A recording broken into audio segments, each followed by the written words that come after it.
Hey, what's up everyone? EJK here, and I'm going to be bringing you guys a short video about how to manage your workers against Hellion harass and the different steps that you can take to minimize your losses against Hellion damage, and so that you never have to experience a drone barbecue again in your life. Not really drone barbecue, just worker barbecue in general. But drones taste the best, for obvious reasons. Alright, so the game I have here is between Gumiho and Sue on Deadwing. Basically the only important parts of this video is that Gumiho is sending in 4 Hellions into Sue's kind of undefended natural. Sue only has 1 queen here. He has, I believe, a couple other queens there, and he has 2 Zerglings over here. And there is a freaking drone pit that's ready for the taking. Actually I have to back up a little bit more. Alright, so the first thing that happens is Sue, you know what, I'll back up a little bit more. I need to see the Hellions. Okay, so the Hellions go by. Sue's aware of this. The first step that he does right here is to move his drones away. Notice how he doesn't move all of his drones away. He only moves a portion of his drones away because the Hellions' vision over here, as they're coming in from this area, they only have a certain amount of vision. So if you only move half the drones on the fog of war side versus the drones over here, then the Hellions will automatically stop over here to roast some drones because Gumiho simply doesn't know that Sue is moving his drones away.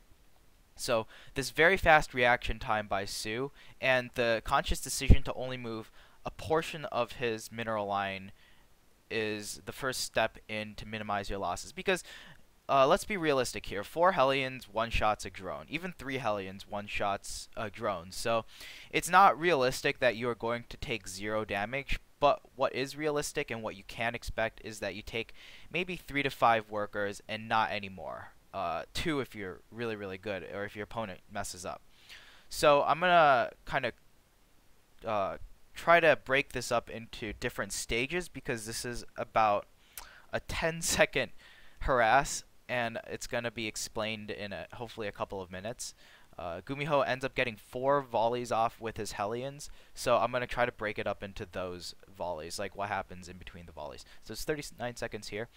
The first volley is going to hit a bunch of drones. Ouch. He gets 2 drones, and immediately what Sue does is he takes the rest of his workers over here, and he attack moves the Hellions. And the thing that the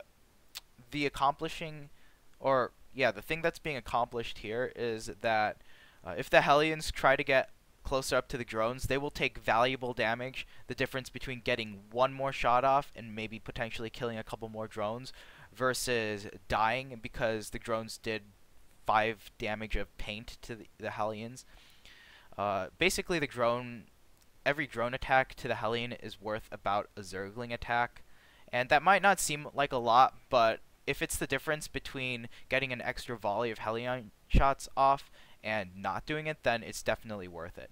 So what Sue does is he attack moves his drones over here, and his Zerglings have gone off the rocks, and they're going to be attacking the Hellions, and the 2 queens are going to be coming back as well to put a timer on the Hellions. The next step you have to take the next step that Sue takes, because the steps that you guys will take will obviously vary from game to game, so I'm trying to keep this as general as possible. So the next step that Sue takes here is that he's putting a timer on these Hellions. You don't want the Hellions... Well, okay, so the name of the game here is to make the Hellions have as few volleys as possible. And I mentioned earlier that these Hellions get about 4 volleys off before they get cleaned up. You want to make the Hellions get as few volleys as possible. So if the Hellions get 5, 6 volleys, that's just more damage, more potential for drones to be killed.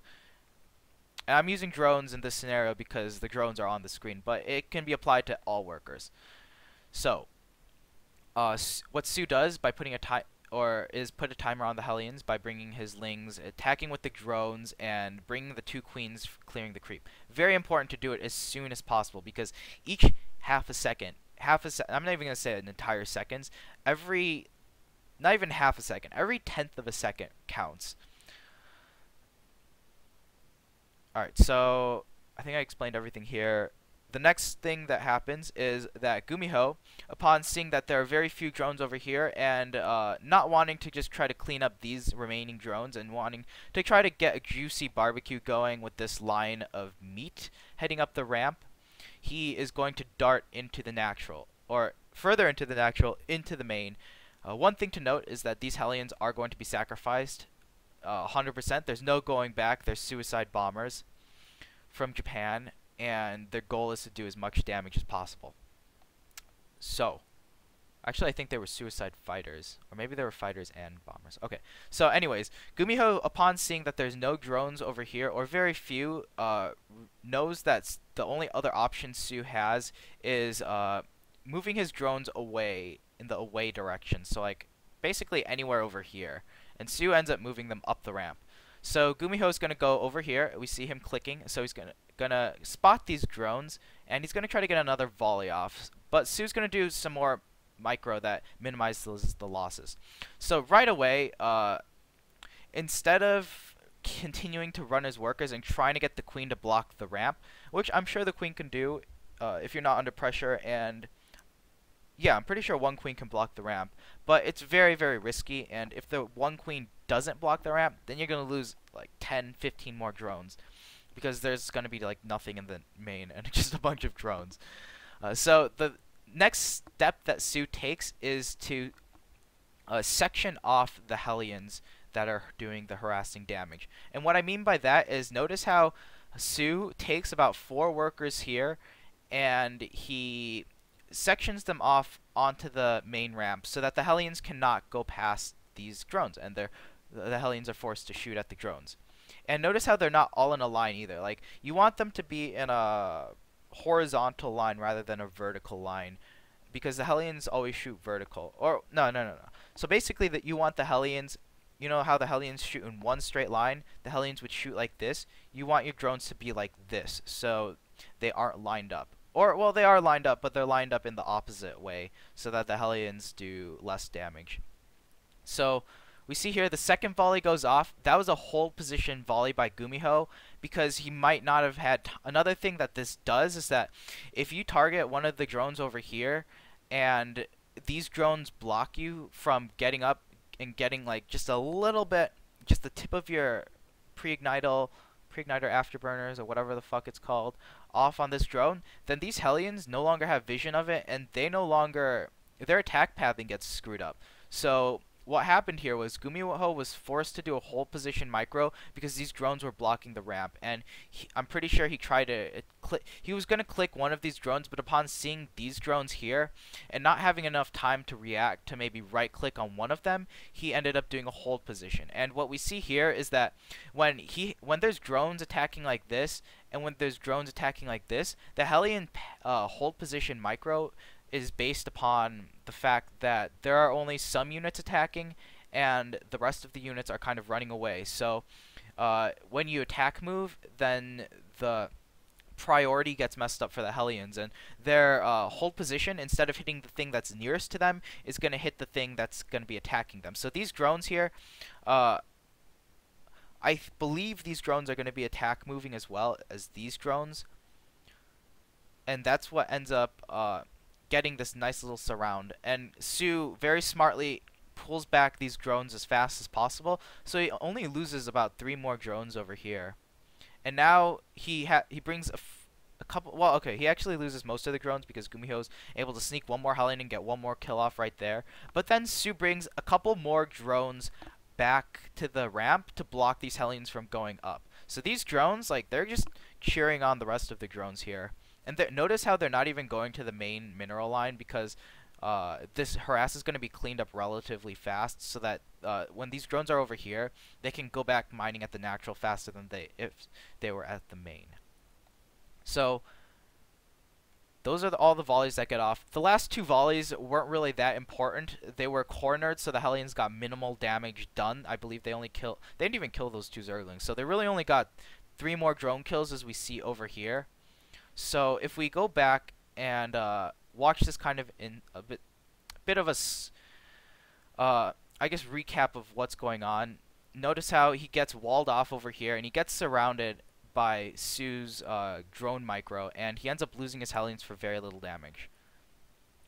I keep going back not far enough. Alright, so we see the Hellions going in. Just a quick summary of what happens. Sue moves half of his workers. He attack moves with these workers. The Hellions get one volley off. So that's the most potential for the Hellions to do damage is mostly with their first two volleys, because after that, the Queens start gnawing on them, Zerglings start gnawing on them, and they start to lose their health. And when the Hellions become weak like that, then they are no longer as scary as Hellions with full health, because they have a very limited life left on them. So the first volley gets off there. Notice how it was 3 drone kills, and that's the most effective volley that Gumiho is going to get, even though Sue is lining up all of his drones over here, because Sue pulls these drones, he hides, or he hold positions them, then he attacks moves. He attack moves. He doesn't hold position. Never mind, I said that. But he attack moves, and then the rest of the drones and the 2 Zerglings also attack moves, so that the Hellions end up getting flanked and surrounded on the ramp. And as a result, Gumiho only gets 1 more volley off with 3 Hellions. And since he still has 3 Hellions, you're still going to lose a couple more drones. It's when you have 2 Hellions and 1 Hellion is when you become a lot less effective, because it takes additional volleys to kill workers. So that second volley was really the where Gumiho got the rest of his damage done. I think he killed like 3 more workers, maybe 2. And then the harass gets cleaned up, and Sue goes back to mining, and the game resumes. And Sue is in a pretty good lead now, because he took very minimal losses for 4 Hellions worth of damage. Alright, so I try to keep that as short as possible and sum it up briefly. Hopefully you guys can use this on ladder anytime you see Hellions. Definitely it's important to know that there are different steps to be followed, and generally how Hellion harass works. Hopefully this video helped you guys out, and if you have any other, this is going to be posted in a separate thread on Team Liquid, and I'm going to be organizing this on different kinds of control tips, and this can be for any matchup and any race actually, because seeing how micro works is a lot easier to understand than seeing how strategy works. So if you guys have any questions about how to micro versus different stuff, it can be like deathball armies, it can be individual unit harassment, etc., etc., then leave a comment, let me know, and I will find a good example and a replay, or just a good example of it, and try to explain it like this video. Alright, peace out.